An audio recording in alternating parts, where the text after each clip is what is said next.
Hey guys, today we're going to be taking a detailed look at the new Graves. Graves needs a big old slap with that nerf bat, but until then you should either know how to play him or how to beat him, and that is what this video is for. This is also the first video I am doing with the folks over at Pro Guides who are helping me pump out even more videos by editing a few like this one.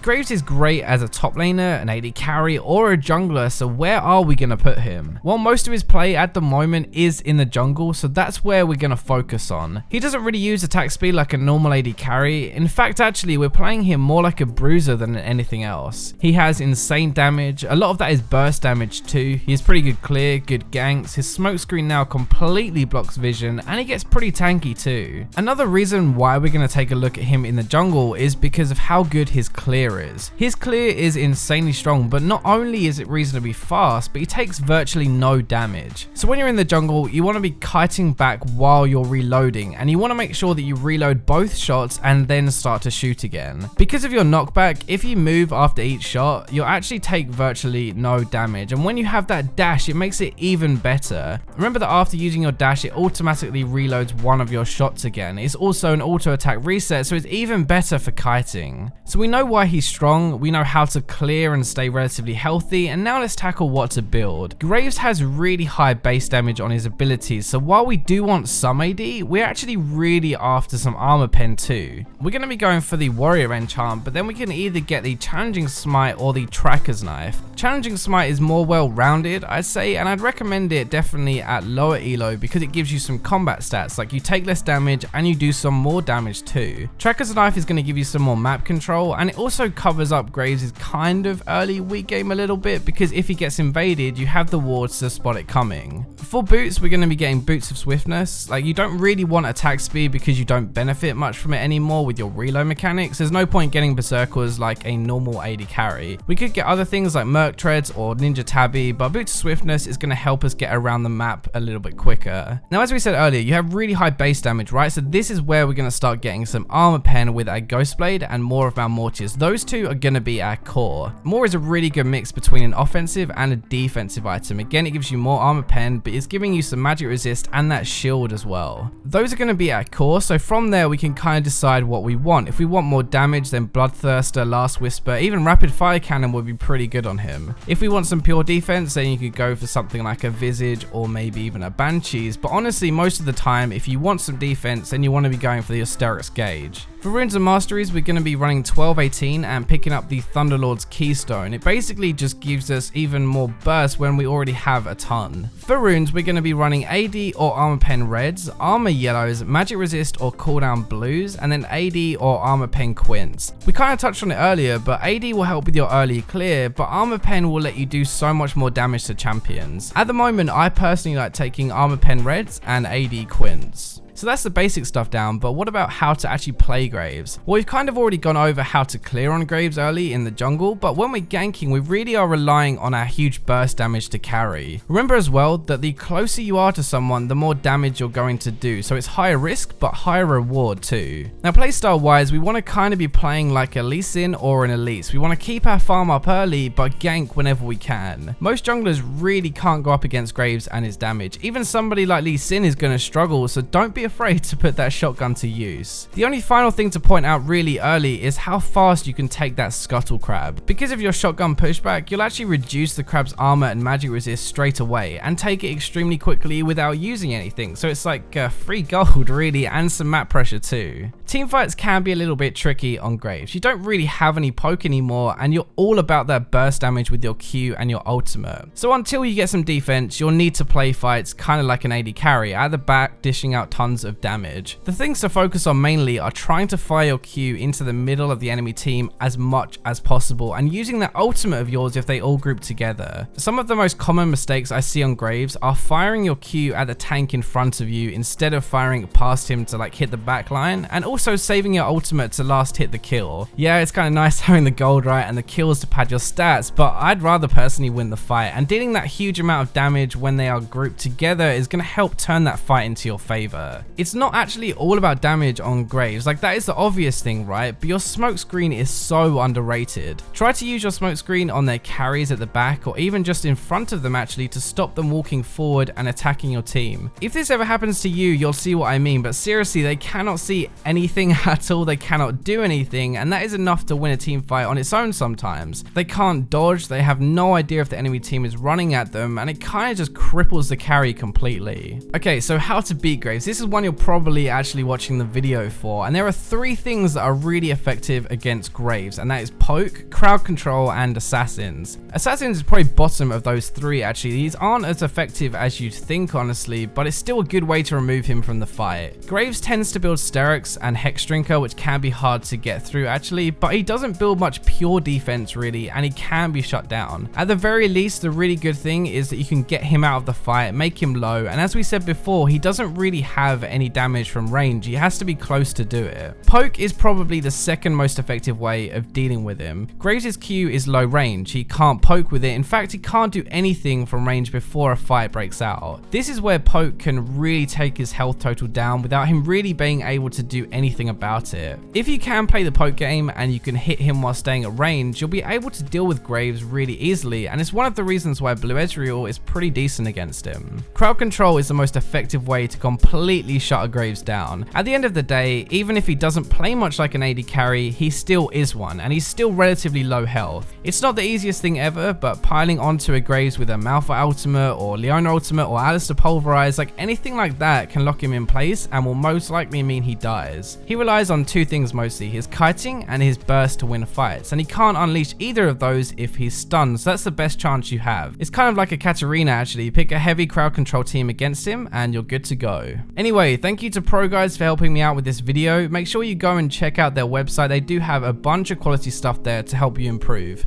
I hope you guys enjoyed the video. Remember to like, subscribe, comment, share, and I'll catch you in my next video.